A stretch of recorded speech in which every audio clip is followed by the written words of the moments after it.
The splash jolted Monica awake, followed by her son Leo's cry. Icy water soaked the rug, erasing his crayon-yellow son on a favorite drawing. This wasn't just a leak. It was the final, crushing proof of her failure. Just weeks before, her life in Astoria had been a quiet, gray struggle, but nothing prepared her for this deluge. The rain in Astoria, Oregon, had a way of seeping into everything, a liquid melancholy that felt personal. It wasn't just the dampness that clung to the window frames of Monica's small rental, or the persistent chill that the old furnace wheezed against but never defeated. It was a deeper saturation, a constant gray presence that had permeated the very fabric of her life. At 41, Monica felt less like a woman and more like a carefully managed system on the verge of a critical failure. Her days began before dawn, not with a gentle awakening, but with the jarring blare of an alarm that felt like a summons. The first conscious thought was always of the clock, a relentless tyrant. She'd move through the quiet house, her body a geography of aches, to prepare breakfast for her 8-year-old son, Leo. He was her son, a bright, inquisitive boy whose energy was a stark contrast to her own depleting reserves. "Mom, is the sky ever going to be not gray again?" he'd asked last week, a simple question that felt impossibly profound. She had forced a smile and promised him a sunny day soon, a lie that tasted like ash. After dropping him at the school bus stop, her world would shrink to the size of a screen and a headset. As a remote medical transcriptionist, she was a ghost in the machine of healthcare, translating the detached jargon of doctors into neat, billable text. Patient presence with chronic fatigue, significant psychosocial stressors, prognosis guarded. The irony was a dull, constant throb.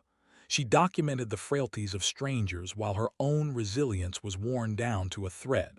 The work paid just enough to keep the lights on, a relentless tightrope walk where one misstep, a sick day, a car repair, meant falling into a chasm of debt. Their house, with its peeling paint and a floorboard that groaned like a dying man, was a constant reminder of their precarity. A faint, brownish map was spreading across the living room ceiling, a water stain she actively ignored, hoping it would simply cease to exist. It was another monster under the bed, along with the looming rent and the ever-growing pile of bills on the kitchen counter. Her neighbor in number 12 was a quiet man named James. 39, she guessed. A luthier someone had once mentioned, a maker of guitars. The word itself sounded like it belonged to another, more beautiful world. Sometimes, when the wind was just right, a faint, clean scent of cedar and something sweet like varnish would drift from his garage. It was a fragrance of creation, of patient, skilled hands shaping wood into music. It stood in stark, almost cruel contrast to the sterile, recycled air of her own home office. He was a ghost in her periphery, a man made of sawdust and silence, and his proximity only served to sharpen the edges of her profound, suffocating loneliness. Then the storm came. It wasn't the usual Oregon drizzle, the kind that mists the pines and slicks the roads. This was a different beast entirely, a furious, week-long assault that seemed to have a personal vendetta against the coast. It hurled rain against the windows like handfuls of gravel, and the wind shrieked through the eaves, making the old house creak and shudder as if in its death throes. The lights would flicker, each brief plunge into darkness a sharp intake of breath, leaving Monica's heart hammering in the sudden silence before they sputtered back on. The brownish map on her living room ceiling, the one she had been so studiously ignoring, began to change. It darkened, like a fresh bruise, and seemed to swell with a malevolent life. On the third night it began to cry. A single fat drop of water fell, landing on the worn rug with a soft plink. Monica froze, her entire body tensing. For a moment she tried to will it away, to convince herself it was a fluke. Then a second drop fell and a third, confirming the breach. The battle was lost. She retrieved a large cooking pot from the kitchen and placed it on the floor. The sound immediately changed from a soft, absorbent thud to a hollow, metallic plop, plop, plop. That sound became the soundtrack to her unraveling. It was a maddening, irregular rhythm that mocked her attempts at concentration. The disembodied medical terms in her headset, congestive heart failure, progressive deterioration, bled into the relentless drip from the ceiling, forcing her to rewind, re-listen, and retype, her productivity plummeting along with her spirit. She called the property management company, a faceless entity in Portland. After 10 minutes of tinny hold music, a bored voice informed her that due to the extreme weather event, contractors were overwhelmed.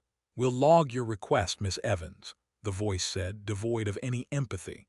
"Someone will be in touch when a technician is available." It was a dismissal, not a promise. The dampness in the house grew thick and cloying. A fine sheen of moisture coated every surface, and the air soured with the smell of wet plaster and impending mildew. Leo started coughing, a dry, persistent hack that echoed the house's own sickness. "Mom," he asked one afternoon, his small face pale, "is our house crying?" The question struck her with the force of a physical blow. She hugged him, her own throat tight, and murmured reassurances she didn't feel. The breaking point arrived on a Tuesday, just after midnight. She was jolted awake not by the storm, but by a new, more alarming sound. A definitive splash, followed by Leo's startled cry from the couch where he'd fallen asleep. The pot had overflowed. Rushing into the living room, her bare feet hitting a shocking patch of ice-cold water, she saw the devastation. A dark, spreading pool soaked the rug, and a small stack of Leo's drawings he'd left on the floor. On top, warped and bleeding its crayon yellow sun into a smear of blue sky, was his favorite, a picture of the two of them holding hands. The sight of it, of that simple, happy image being erased by the relentless misery of the house, broke something inside her. It was the final, tangible proof of her failure. Staring at the mess, the dripping ceiling above and the ruined drawing below, Monica was engulfed by a wave of absolute, hopeless despair. The next morning, the storm broke. A weak, watery sunlight filtered through the clouds, illuminating the dust motes dancing in the damp air and casting a harsh light on the previous night's disaster. The rain had stopped, but the dripping from the ceiling continued, a slow, mocking echo of the deluge. Monica felt hollowed out, as if the storm had scoured away the last of her reserves. After dropping a still coughing Leo at the bus stop, she returned home not to her transcription work, but to the roof. She found the landlord's rickety aluminum ladder in the shed, and with a grim sense of futility, propped it against the side of the house. Armed with a broom, she began a clumsy, desperate attempt to clear the sodden leaves and debris clogging the gutters, convinced this was the source of the leak. The ladder wobbled with every movement. Her sneakers slipped on the wet rungs. She was cold, her clothes were damp, and every sweep of the broom felt like a monumental effort. From his front porch, James was having his morning coffee. He wasn't consciously watching her. It was more that her presence was an anomaly in the quiet morning tableau. He'd seen her many times before, usually a blur of hurried motion, getting into her car, retrieving the mail, her shoulders always set with a kind of rigid determination. But this morning was different. He saw the sag in her posture, the slow, almost defeated way she moved. It wasn't just a woman cleaning her gutters. It was a person at the very end of their rope. The image struck him with an unexpected force, a jolt of recognition that went deeper than simple observation. It pulled a memory, sharp and painful, from the archives of his own past. He was a boy again, standing in the doorway of a different kitchen, watching his own mother, a single parent like Monica, stare at a broken washing machine with that exact same expression. It was a look of utter, soul-crushing weariness, the face of someone fighting a war on too many fronts, who had just lost another battle. In that moment, Monica ceased to be the anonymous neighbor from number 10. She was a reflection of a story he knew intimately. The silent struggle, the crushing weight of soul responsibility, it was a language his heart understood fluently. He set his coffee mug down on the porch railing, the ceramic making a soft click in the quiet morning. The decision was made before he was even fully aware of making it, an instinctual response to the scene unfolding before him. He walked across the damp grass that separated their two small yards, his boots leaving dark prints on the lawn, the ground squelching softly with each step. Monica heard the crunch of his footsteps on the gravel path and her entire body tensed. Her grip tightened on the broom handle, her knuckles turning white. She immediately braced for the worst. A complaint about the noise, a comment about the state of the yard. In her experience, unexpected approaches from strangers rarely meant anything good. She stopped her futile sweeping and looked down, her heart beginning a low, anxious drumbeat against her ribs. She felt exposed on the wobbly ladder, a perfect metaphor for her life. "That looks tricky." His voice was calm, not accusatory or pitying. It was just a statement of fact. She looked down and saw James standing at the base of the ladder, his hands in his pockets. He wasn't looking at her with judgment, but at the precarious angle of the ladder and the overflowing gutter. "I'm managing," she said, the words coming out clipped and defensive, a knee-jerk reaction born from years of having to be the sole manager of everything. The last thing she wanted was to appear weak or incapable. James just nodded, his gaze patient. "I'm sure you are," he said, and the simple validation in his tone disarmed her slightly. "It's just I have a much taller, sturdier ladder in the garage, and a roll of heavy-duty tarp. The roofers won't get to you for days with this backlog." He paused, then added, "If you'd like to use them." The offer hung in the air between them. It was so simple, so practical. Yet for Monica it felt monumental. Her pride, a fierce and brittle thing forged in the fires of self-reliance, screamed at her to refuse. "I don't need help. I can handle it." It was the mantra that had gotten her through countless crises. But as she looked down at his face, she saw no condescension, no expectation of fawning gratitude. There was only a quiet, genuine sincerity in his eyes. And behind the pride, the exhaustion was a physical weight, pulling her down. The thought of climbing down this wobbly ladder, admitting defeat for the day, and accepting this small, unexpected kindness was overwhelmingly tempting. The internal battle lasted only a few seconds, but it felt like an eternity, the fatigue one. "Okay," she breathed out, the word barely a whisper. "Yes. Thank you." The relief in her voice was palpable, a quiet surrender. James simply gave a short nod, as if her acceptance was the most natural thing in the world. "Stay there, I'll bring it over," he said, turning back toward his garage.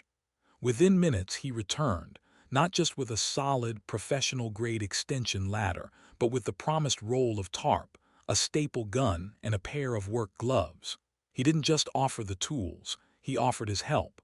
"I'll go up if you don't mind," he stated more than asked. "I've done this a few times on my own roof." Before Monica could protest or feel like a burden, he was already positioning the ladder with an easy competence that made her own earlier efforts look childish. He moved with a quiet efficiency that was mesmerizing to watch. He cleared the gutters swiftly, pulling out handfuls of sodden, decaying leaves that had formed a dam. Then he unrolled the large blue tarp, securing it expertly over the leaking section of the roof. The rhythmic thwack-thwack-thwack of the staple gun, a reassuring sound against the silence. The relentless dripping inside the house ceased. The silence it left behind was profound. When he climbed down, he wasn't finished. The leak probably saturated the insulation in the attic. "That's where the real problem will be," he said, wiping his hands on his jeans. "Mind if I take a quick look inside?" Hesitantly, she let him in. He didn't comment on the overflowing pot or the damp smell, his focus entirely professional. He found the attic access panel in a closet, unfolded a small stepladder he'd brought in, and disappeared into the gloom. A few moments later he re-emerged, a grim look on his face. "It's what I thought, soaked through, but for now you're dry." He then glanced around the living room, his observant eyes catching things she had long grown accustomed to. He noticed the flickering kitchen light. He saw the way one of Leo's small bookshelves was leaning precariously. "I'll be back tomorrow," he said, his tone leaving no room for argument. "I have some spare drywall and insulation in my workshop.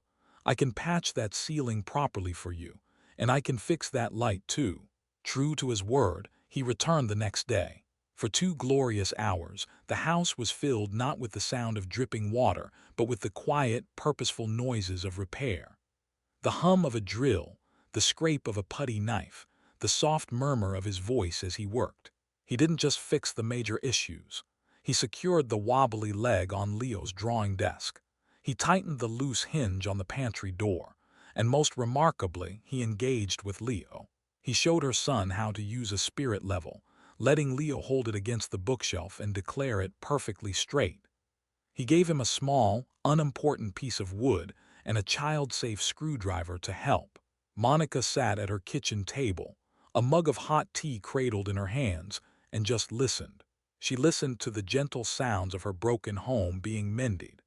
She listened to her son's happy chatter mixing with the low, calm tones of James's voice. It was a symphony of competence and care. And for the first time in what felt like a lifetime, the crushing weight on her chest lifted. She wasn't holding her breath, waiting for the next disaster. She was just breathing. Tears welled in her eyes, hot and silent. They weren't tears of sadness or despair, but of a profound, overwhelming relief that was so immense, it was almost painful. It was the feeling of a soldier finally being told the war was over. A week later, the house felt different.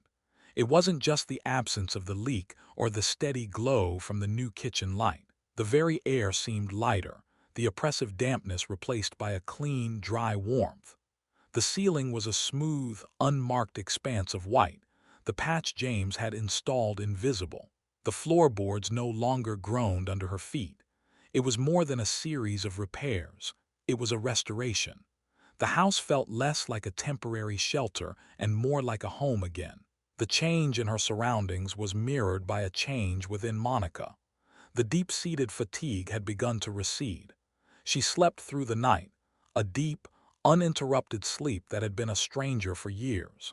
She found herself smiling more easily at Leo's jokes, her patience no longer stretched to a razor's edge. The world seemed to have regained some of its color. On Saturday morning, she baked a batch of oatmeal raisin cookies, filling the small house with the warm, sweet scent of cinnamon and sugar. It was a simple act, but one she hadn't had the energy or spirit for in a very long time. She arranged them on a plate, took a deep breath, and walked over to number 12. James answered the door looking surprised to see her.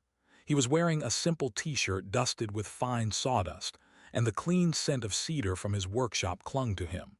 "I wanted to say thank you," Monica said, holding out the plate. "Properly for everything." "It was nothing," he said, though he accepted the cookies with a small, genuine smile. "Just a bit of patching up." "It wasn't nothing," she insisted, her voice gaining a strength she hadn't realized it possessed. "You have no idea what you did. It wasn't just the roof." He looked at her, his gaze kind and understanding. "People are supposed to look out for each other," he said simply, as if stating the most obvious law of the universe. "That's all." The conversation was short, punctuated by the comfortable silences of neighbors who have shared something more than just a property line. There was no awkwardness, no hint of unspoken expectations. It wasn't the beginning of a romance, nor was it the settling of a debt. It was something purer, the quiet acknowledgement of a human connection, a moment of grace that had passed between them. As Monica walked back to her own front door, she felt the truth of his words resonate deep within her. People are supposed to look out for each other. It was a principle she had forgotten she was a part of. About a month later, Monica was walking home from the grocery store, the familiar weight of the bags a comfortable strain on her arms. The late afternoon sun, a rare and welcome guest, cast long shadows across the sidewalk. As she turned onto her street, she saw Mr. Henderson, her elderly neighbor from 2 houses down, struggling on his front steps. He was a frail man in his late 80s, and he was trying to maneuver 2 large, heavy-looking bags of groceries up the 3 concrete stairs to his porch. Each attempt was a slow, shaky effort, his breath coming in ragged puffs. The Monica of 6 weeks ago would have seen him, felt a pang of sympathy, and then hurried past. She would have told herself she was too tired, too burdened with her own problems to take on anyone else's. Her world was a fortress of self-preservation, and she had no resources to spare. But as she stood there, watching Mr. Henderson pause to catch his breath, James's words echoed in her mind. People are supposed to look out for each other. It wasn't just a phrase anymore, it was a blueprint. She didn't hesitate. Changing her course, she walked up his driveway. "Mr. Henderson," she called out, her voice clear and warm. "Let me get those for you." The old man looked up, startled, then his face broke into a relieved smile. "Oh, Monica, thank you, dear. They seem to weigh more every week." She took the bags from him, their weight feeling surprisingly light in her hands. With an easy strength she hadn't felt in years, she carried them up the steps and set them just inside his front door. "Thank you so much," he said, his voice filled with genuine gratitude. "It's no trouble at all," she replied, and she was surprised to find that it was true. As she walked away, down the steps he had struggled so much with, she felt a profound sense of rightness.